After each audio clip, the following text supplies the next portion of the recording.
Fatou Fall, spécialiste genre, équité, inclusion. Interview Flash Première.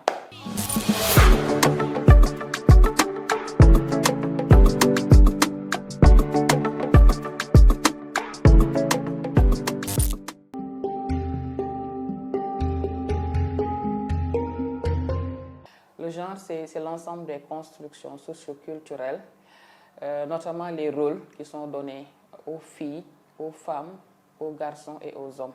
Les rôles qui sont dévolus à ces derniers et qui sont vraiment des rôles donnés par la société. Je prends juste un exemple. Dans notre société, on dit que par exemple, l'homme ne doit pas balayer et que l'acte de balayer, c'est juste dévolu à la femme. Donc c'est juste des constructions socioculturelles vraiment qui démontrent comment les sociétés donnent à tel ou tel autre genre le rôle qu'il doit jouer.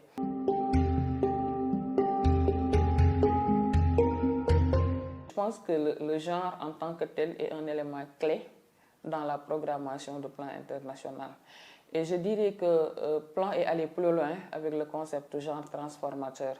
Et ce concept genre transformateur-là est un concept qui, je pense, utilisé pourra nous permettre d'arriver à ce que nous voulons, c'est-à-dire l'égalité de genre, l'égalité de jouissance des droits pour les femmes, mais aussi pour les hommes. Donc, à ce qu'on soit vraiment au même niveau de jouissance de nos droits.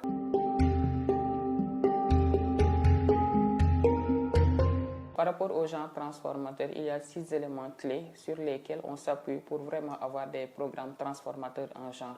Le premier élément clé, c'est les normes de genre. C'est-à-dire qu'il faut qu'on comprenne, nous, en tant qu'entité, comment on doit agir. Et pour comprendre comment on doit agir, il faut qu'on comprenne comment ces normes de genre-là, dans la socialisation, perpétuent les inégalités que nous sommes en train de voir. Donc les normes de genre... cela nous permettra de comprendre les causes profondes de ces normes de genre-là et de pouvoir agir en conséquence. Ça, c'est le premier élément clé. Le deuxième élément clé genre transformateur, c'est le fait de renforcer la capacité des femmes et des filles. Parce que, quoi qu'on puisse dire, les femmes sont victimes des inégalités de genre.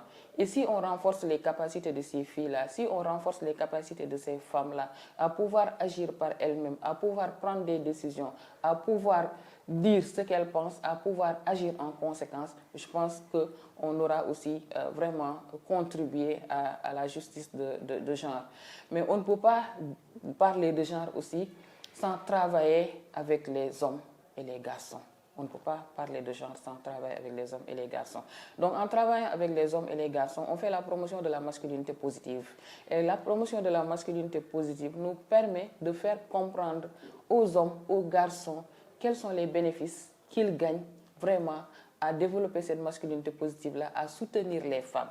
Parce que, par exemple, si je prends juste l'exemple d'une femme qui est malade, si elle est accompagnée par son mari, il y a 50% de sa maladie déjà qu'on peut dire qu'elle est guérie.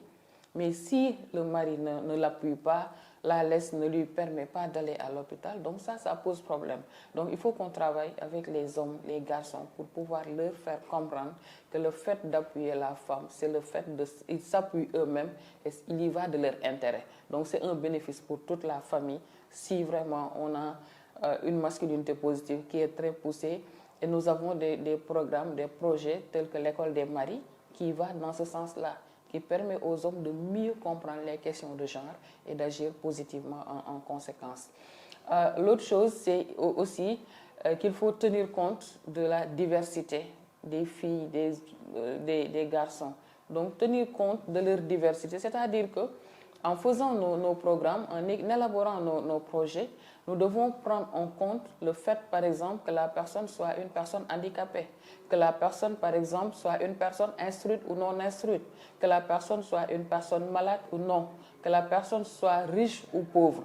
En tout cas, il faut qu'on applique l'intersectionnalité pour voir les personnes avec qui nous travaillons, comment élaborer pour que le projet soit bénéfique à toutes ces personnes-là.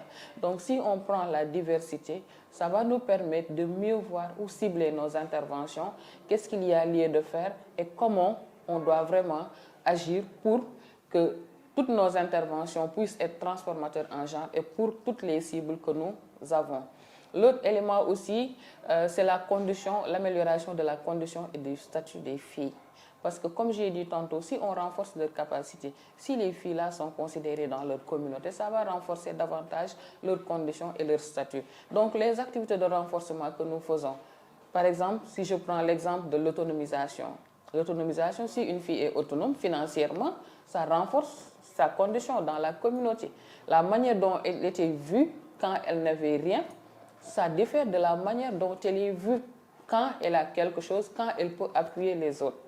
Par rapport au statut aussi, quand on a vraiment une fille qui est bien, qui est forte mentalement, qui est très bien intellectuellement, le fait que les gens la sollicitent pour lui demander son avis, ça renforce son statut. Donc, on lui inclut en fait un leadership pour lui permettre de mieux communiquer avec les gens, mais aussi de mieux conseiller les gens, mais aussi de mieux savoir comment elle doit se comporter avec les gens pour être beaucoup plus considérée par la communauté. Le 6e élément clé, c'est l'environnement favorable. Parce que tout ce que nous disons là, si on n'a pas un environnement favorable qui puisse nous permettre de vraiment mener tous les programmes que nous voulons, genre transformateur, cela ne va pas aboutir. Et pour avoir un environnement favorable, on a besoin d'alliés, on a besoin de l'État, on a besoin des communautés, on a besoin des leaders religieux, des leaders coutumiers. On a besoin de toutes les institutions qui puissent nous permettre de mettre en place un dispositif. Je prends juste l'exemple des personnes handicapées qui doivent aller à l'école. Si on n'a pas les rampes, si on n'a pas d'ascenseur, comment ces personnes-là peuvent accéder à l'éducation comme toutes les autres personnes? Si on a des leaders qui sont contre le genre, qui ne sont pas très bien informés sur le genre, les leaders pour lesquels les capacités ne sont pas très bien renforcées sur le genre, on n'aura pas un environnement favorable.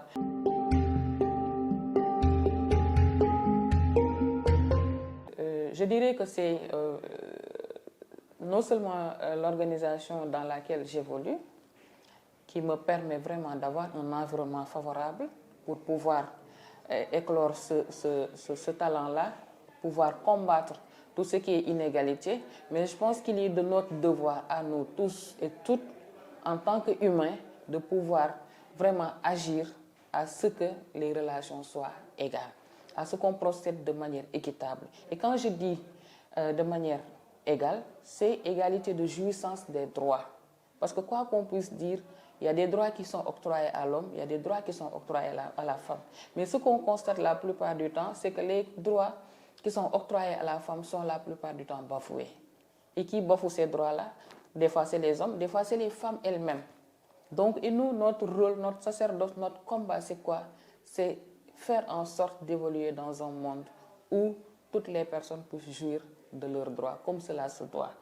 Et pour arriver à cela, je pense qu'on a déjà les programmes que nous avons et qui sont genre transformateurs, mais aussi veiller à ce que toutes les parties prenantes aient une même compréhension du genre que nous, que ces parties prenantes-là puissent agir vraiment positivement, puissent agir activement pour qu'on aille vraiment à ce genre transformateur-là, pour qu'on arrive à une justice de genre qui est vraiment notre combat de tous les jours. Et je dirais que Plan est une organisation féministe aussi. Et en tant qu'organisation féministe, je pense qu'il est de notre devoir, nous qui sommes dans l'organisation, qui sommes des staffs de l'organisation, qu'on incarne ces valeurs de l'organisation-là. Et ces valeurs de l'organisation-là nous permettent de savoir comment il faut agir avec les communautés pour que les gens comprennent que la justice de genre dont on parle, l'égalité de genre dont on parle, ce n'est pas mettre les hommes, les reléguer au second plan. Ce n'est pas cela. Parce que la plupart du temps, nous sommes interpellés sur cela. Vous là, je pense qu'au bout, vous allez mettre les hommes à la maison et les femmes au lieu de travail. Et ça, ce n'est pas ça l'objectif. L'objectif, c'est de corriger les inégalités que nous constatons, les inégalités dans le traitement de tous les jours.